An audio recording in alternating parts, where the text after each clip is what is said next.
Sometimes the truth is stranger than fiction, and today I'm going to share 3 stories that demonstrate that.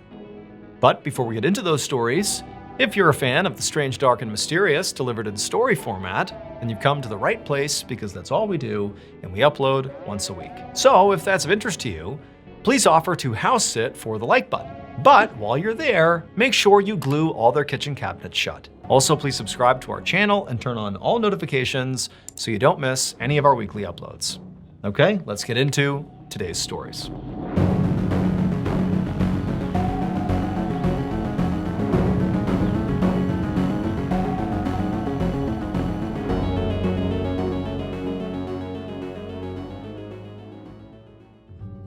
One day in 1785, a woman writhed in pain in a hospital bed at the Royal Infirmary of Edinburgh, which was one of the largest and most advanced hospitals in Scotland at the time. Now, despite this hospital being enormous, the room this woman was in was very small, and it was very stark too. The walls were blank, the floors were blank, there was just a single window to the outside.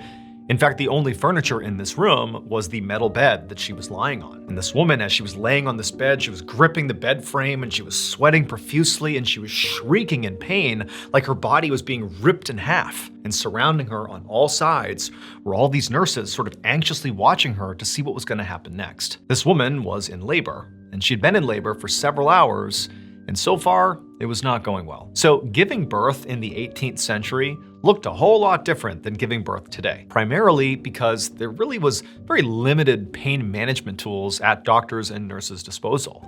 I mean, there were no epidurals. They basically had opium they could just give to the women, along with maybe some alcohol. That was it. Also, giving birth in the 18th century was far more dangerous to the mother than it is today. I mean, today, it's practically unheard of, at least in the UK, for mothers to die giving birth. It's something like 13 out of every 100,000 mothers dies during childbirth, so like 0.01% of people. But in the 18th century, it was like 30 times higher. Basically, women died at a fairly regular clip delivering babies. The reason for this was partly just because of bad sanitation. Back in the 18th century, it wasn't uncommon for doctors and nurses to not even wash their hands between patients. And so naturally, the spread of disease and bacteria was much higher. And then also, when it came to just complications, there just weren't that many available solutions. And so when this woman showed up at this hospital after her water broke, I mean, naturally, she was terrified. I mean, she obviously knew she had to come here and deliver this child. It was inevitable, but she knew the risks. And so here she is, she's terrified. But quickly, the staff, they took her in, they got her to this room, they laid her down, and it just sort of seemed like everything was sort of normal. Like they do this all the time. Yes, it's a risky and dangerous thing, but it just sort of seemed like her delivery was going to be fairly normal. And so for a couple of hours, she's laying in this bed, the nurses are checking on her, everything's fine. And then at some point, she begins to feel contractions. And so at this point, the staff is in the room with her and they start encouraging her to push. And so she's pushing and she's pushing, but she's not progressing. And eventually, after an examination, the staff determines that her baby's skull is so big that the baby is not able to exit her body. The baby is stuck in her birth canal. And so by 18th century delivery standards, this is a huge emergency. This is a major complication. And so the mother and the baby's lives are now in danger. So if this happened today, this woman would just be given an emergency C-section, and very likely she and the baby would be fine. Now, back in 1785, C-sections did exist, but they were extremely dangerous to the mother. It was basically a death sentence for the mother.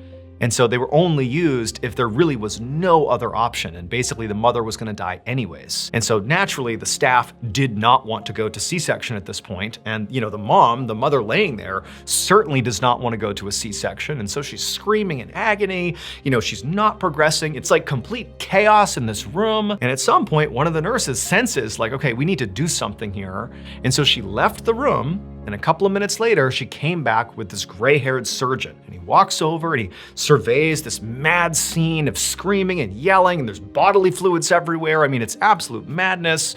And he looks at the mom and he just says, everything's gonna be fine, okay? Your pain, this miserable situation you're in, it's gonna be over in a second. And most importantly, you and your baby are gonna be just fine because I have a brand new piece of technology that's gonna save your lives. Dr. John Aitken was one of the leading doctors at this hospital, And in fact, he was a pioneer in the field of childbirth at the time. And one of the things he really focused on was finding ways to make giving birth not only less painful for the mothers, but also less dangerous, to lower the fatality rate. And recently, he had developed himself a new piece of technology specifically for the emergency that this woman was having when the baby got stuck in the birth canal. He had come up with it, and now here was his chance to put it to use. And so when he kind of explained this piece of technology to this totally distraught woman who can barely focus, all she really heard was, "It's gonna be okay. I'm gonna get rid of your pain. Your baby's gonna be good. You're gonna be good." And she's relieved, and she's like, "Thank you, thank you, thank you." And then Dr. John Aitken, he leaves the room, and when he comes back, he's now carrying this instrument. And suddenly the woman, when she sees the instrument, she goes from being relieved to being downright horrified at the idea that that is going to be used on her. But even though she began to panic and literally tried to leave the bed to get away from this doctor and this crazy barbaric looking tool, the staff literally held her down, basically strapped her to the bed, and then Dr. John Aitken said, "Okay, here we go," and he turns on this instrument, and this woman, she's already in blinding pain. She can't believe she's experiencing this much pain. But when he begins to apply this instrument to her body, the pain somehow becomes even worse. It's like she begins having this out-of-body experience. The pain is so intense. And then suddenly, when it feels like it literally can't get any worse than this, that she must be dying, it all kind of fades for a second, and she hears this sound that she did not expect to hear. It was the sound of a baby crying. Her baby had just been successfully extracted from her stomach. Her baby was okay. And amazingly, she was okay too. Dr. John Aitken had been right. This instrument, despite how horrifying it was, really worked. And it literally did save her and her baby's lives. So the procedure that this woman underwent was known as a symphysiotomy. And the procedure itself had been around since, the 17th century. This was a procedure used when a baby got stuck in the birth canal. And the way this procedure worked is they would go in and sever the joint called the pubic symphysis, which connects the left and right pelvis bones.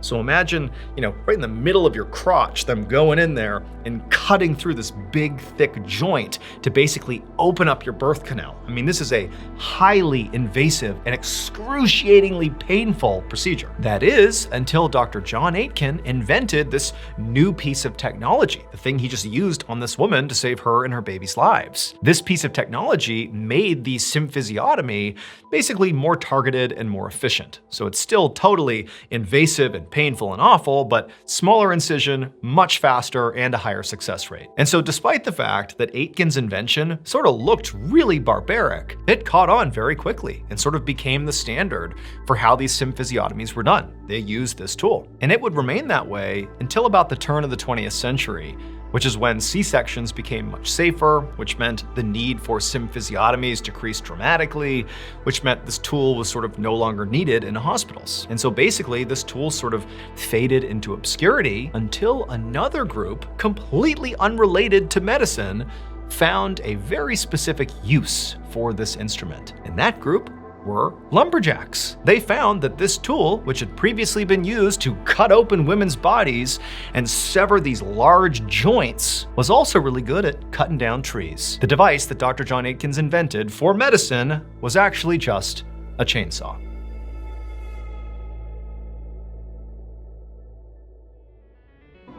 Thank you to BetterHelp for sponsoring today's video. After I shared my near-death experience on a live stream earlier this year, a lot of people reached out to me and told me that that sort of inspired them to open up about their own trauma. Now, these folks didn't say, "Oh yeah, I too have a near-death experience and now I'm going to open up about it."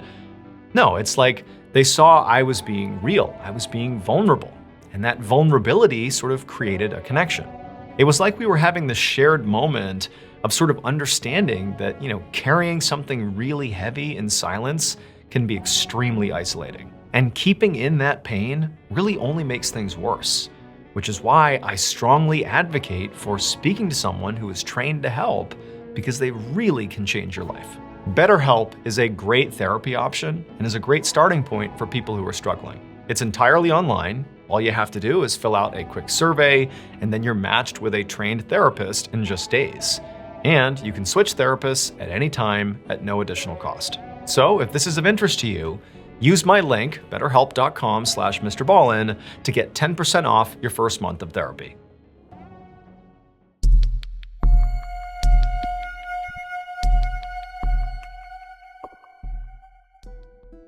One night in the summer of 1904, a young woman named Anna Gray was laying in her bed in her second-story room in a bed and breakfast in Chicago, Illinois. Except she couldn't sleep. She couldn't really tell why she couldn't sleep, but her stomach was kind of upset from the mince pie she had eaten earlier, and it was kind of, her stomach was rumbling around, and so maybe that was why. And also, the air in the room was very stuffy, there wasn't any circulation, and so she's just laying in silence as her stomach is growling, and it was very uncomfortable. And so eventually, Anna felt so frustrated that she was not able to sleep that finally she just threw the covers off, hopped out of her bed, and walked over to the window, and she opened it up to let in some fresh air. And even though, her stomach still felt pretty upset, having the fresh air hit her and sort of circulate through the room did, even if it was just by a small percentage, make her feel a little bit better. And now that she was standing up near the window and sort of realizing how late it was, she suddenly did feel sort of tired. And she was like, great, I'll leave the window open and I'll go back to sleep. So she walked back to her bed, laid down, pulled the covers up over her, and sure enough, just a couple of minutes later, she had fallen asleep. But several hours later, Anna suddenly woke up. She's laying in her bed, her eyes shoot open, and for a second, as she's laying there, she can't quite remember where she is. She's confused, disoriented, and then she remembers, oh yeah, I'm in that bed and breakfast, I'm in Chicago, okay, I'm going home tomorrow, okay. But as she's laying there, sort of putting together what's happening, she just has this weird feeling that something just feels off in the room. She can't quite place it, but there's something wrong here. And so instinctively, Anna sits up in her bed, and she kind of just surveys this small room that she's in. And at first, everything seems totally in order. There's nothing odd here at all. It's just a late night inside of a bed and breakfast. It's still, it's quiet. There's nothing going on here. But then as she scans the room one more time, her eyes stop on the open window because now there is a man sitting on the windowsill, looking into the room right at her, unflinching, just staring right at her. And Anna, in an instant, is looking at the sky and a million thoughts go through her head. She's thinking, oh my God, he's here to hurt me. He must have climbed up and he's about to come in here and attack me. Like, what's going on here? She doesn't know if she's dreaming. She's just completely panicked. And unlike a lot of people who in this situation might freeze completely or scream and try to hide or run away, Anna's fight or flight response was to fight. And so it was almost like in a fraction of a second, she had leapt out of the bed to confront this man, this stranger in her room. But the man, as soon as she jumped up, he didn't budge. He's just sitting there staring at her. And then almost like delicately, he leaned backwards and fell out the window. And now Anna's thinking, oh my God, is he okay? She doesn't know who he is, but that's a serious fall. They're on the second floor. And so she runs to the window, looking out, expecting to see this guy, with a broken neck down on the ground. But she looks down and there's nobody there. The window's wide open. She left it open before. And so she's kind of looking around to make sure, did he really fall out the window? Did he come into the room? But no, she's all alone in her room. And so she's looking down to see if maybe he kind of, ran up against the side of the house and maybe he's going to show himself. But there's nobody. And then at some point she notices there's this long, dark car that's parked out on the street underneath the streetlight. And she couldn't remember if that car had been parked there the whole time. It seemed sort of out of place, but she just couldn't remember.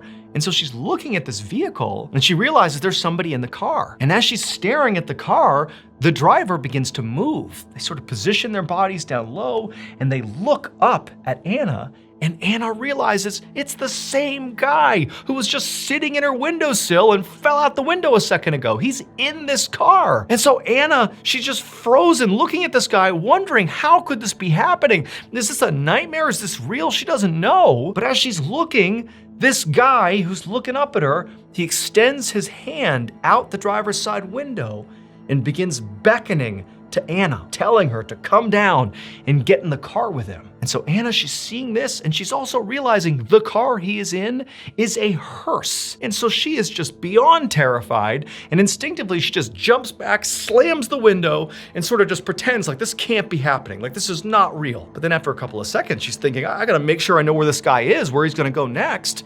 And so she goes right back to the window to see what he's doing. But now the hearse, the man, they're gone. And so Anna remained at this window for quite a while, just looking out the window, just making sure this guy really was gone. Because again, she just doesn't know, like, was this real? Am I imagining things? Am I going crazy? Was this a nightmare? Like, she doesn't know. And so she's just standing there waiting, watching, but this guy doesn't reappear, the hearse doesn't reappear. And so eventually she crawls back in bed, and after what felt like forever, she drifted off into a fairly light sleep. And then before long, she opened her eyes again and sunlight had filled the room. She had survived the night. And so now, feeling the comfort and safety of light in the room and knowing that it's a new day, she told herself, wow, like, that was crazy, that was terrifying, that had to have been just a particularly vivid nightmare. Like, there's no other reasonable explanation for this. It had to be a nightmare. So Anna got out of bed, convinced she was just fine, that nothing strange has happened here at all. She got herself together and she left the bed and breakfast, and she headed out to this brand new department store that had just opened up in Chicago. She wanted to go and have a nice day of shopping. And so Anna gets to this department store, and it's so vibrant and it's bustling with people, and there's 4 floors of all this incredible stuff that they're selling.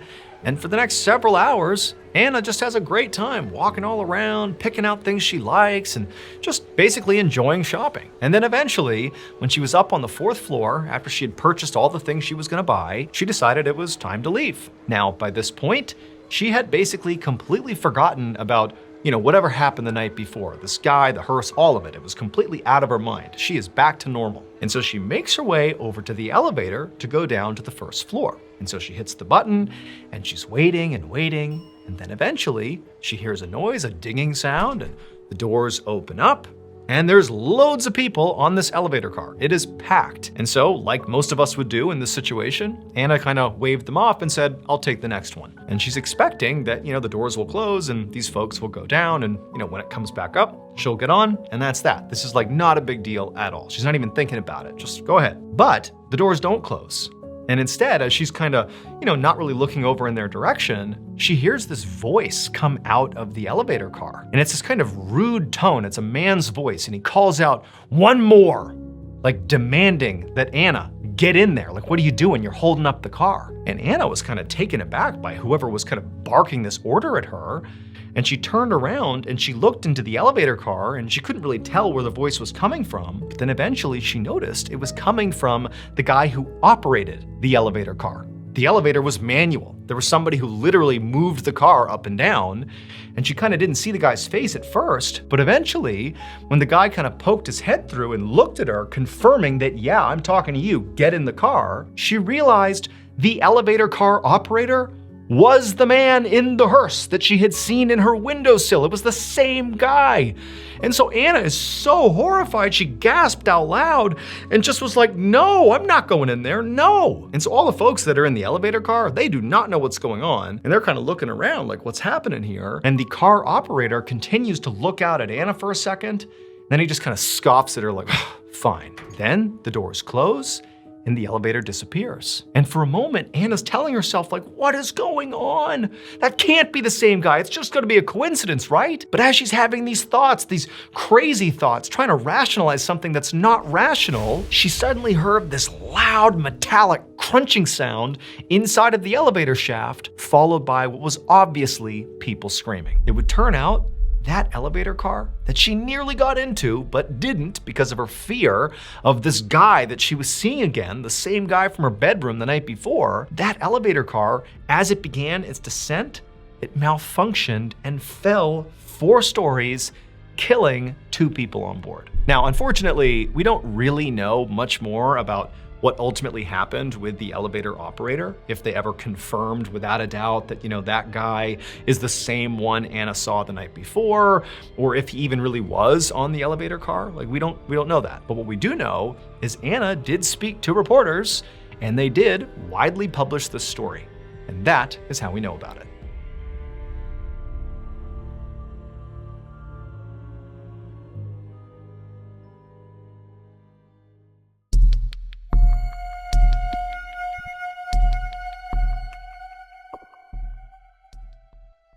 On the morning of July 5th, 2008, a 50-year-old man named David File walked up to his apartment in Bishopstoke, which is a small village in southern England. So this apartment complex was massive. It took up an entire block, and it was comprised of several two-story buildings. When David moved in 8 years earlier, this apartment complex was sort of bustling and doing quite well. There were loads of tenants, it was well kept, it was a nice place to live. But now, the place was kind of fallen into disrepair. There were weeds everywhere, it was kind of dirty, there was graffiti, buildings were all boarded up. This place really had fallen on hard times, almost like it was abandoned. And in many regards, it basically was. In fact, David was literally the last tenant in the entire complex. There were a total of 72 apartments in this complex, but 71 of them were boarded up and totally abandoned. It was just this last apartment that David lived in. And on this day, as David approached his front door, he noticed there was something taped to it. It was a piece of paper. And so he walked up and he read it, and he quickly understood it was an eviction notice. They were kicking him out. And so he angrily ripped it off the door and he went inside his cramped, small apartment. There's a full-size billiard table sitting right in his living room, and everything was just tight and on top of each other, but this was David's home. He loved it here. He did not want to leave. And so he took this eviction notice and he went over to the kitchen and he just threw it on top of a pile of other papers that were mostly all from the company that owned this complex. The company was called Atlantic Housing. So part of the reason this building had really fallen on hard times here is because 2 years earlier, Atlantic Housing had decided to tear this place down. And so they had offered to help relocate all the tenants, and basically everybody else had agreed to leave and, take the assistance from Atlantic Housing, but not David. He refused to leave. And so eventually, Atlantic Housing got fed up with David because they're offering him money, they're offering him assistance. They're really trying to just get him to leave so they can move forward with their project. And so eventually, when he wouldn't budge, no matter what they offered him, they just sued him. And it took 2 years, but eventually a court ruled that, okay, Atlantic Housing, you can kick him out of your building. And so David, you're being evicted. And so David knew this was coming. He knew he was going to be evicted, but he just simply could not accept the ruling. He's looking around at his cramped little apartment that he had called home for 8 years. He just loved it here. He didn't want to leave. And so he thought to himself, you know what? They can try to evict me, but I'm not leaving. And so David decides he's gonna protest, but not some little protest. He's gonna do something that is so big, so extreme, that it will guarantee people will pay attention and recognize that this ruling is wrong. And David knew exactly how he was going to do that. And so later that afternoon, David made his way over to his storage closet and he pulled out some rope, an electric timer, and a power tool, and he brought these supplies over to his living room. And there, David rigged up this elaborate trap that he was designing specifically so that when Atlantic Housing or the police or whoever it was that showed up to evict him, that when they opened his door, they would have to be confronted by this trap. And for David, he felt like this was his last-ditch effort to prove once and for all that this eviction was wrong. A few hours later, 2 police officers, along with David's very worried parents, stood outside of David's apartment. Earlier that afternoon, David's parents had tried to get in touch with David and they had called him repeatedly, but he hadn't answered.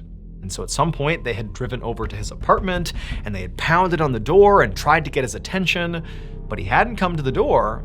However, they had heard this strange sound coming from inside the apartment. And it was unsettling enough, and considering the whole circumstance of not being able to get in touch with their son, that they decided to call the police. And so when they got there, the police, they're knocking on the door, yelling out for David, but still no answer. And the police too, they can clearly hear this strange sound, which almost sounded like a mechanical whirring sound or something. They couldn't quite place it, but there definitely was something odd happening in this apartment. And so given the fact that, there's real concern around what's going on with David, the police decide to kick in the door and see what's going on. And so they get out of the way, and one of the officers steps back and kicks the door down. And as soon as the door flies open, that loud mechanical whirring sound becomes way louder. It's so loud, and they suddenly get a complete view into the apartment, and all of them just froze and gasped. So the trap that David had built had functioned exactly as he intended it to. Basically, the authorities were going to come in the front door and be horrified by what they saw, because this trap really was not for them as much as it was for David. He was sort of putting himself into a trap as a display of his protest that you can't pull me out of here. And now authorities have arrived and they've seen the results of this trap. What the trap was a power tool that was on, that was the mechanical whirring sound they heard, and it had been tied by David to one of the legs of his billiard table, like an arm jutting off the side of this billiard table. And then the tool had this electric timer that he had rigged to it so that when it went off, it would start the tool. And what was this tool? It was a chainsaw. And what did David do? He intentionally positioned his neck right up against the teeth of this chainsaw, set the timer, and then waited. And he basically timed it so that shortly after getting in position, the timer would go off, it would cut his head off, and then presumably authorities would look inside the apartment and see what, in David's mind, they were responsible for: his death. And sure enough, when the police and the parents looked in, they saw the trap, they heard the saw buzzing, and they saw David's severed head on the ground. Despite David's final protest really having a lot of the effect that he was hoping for, I mean, it did make headlines all over the UK. A lot of people heard about this and they were horrified by it. Despite all that, shortly after his death, the apartment complex was demolished.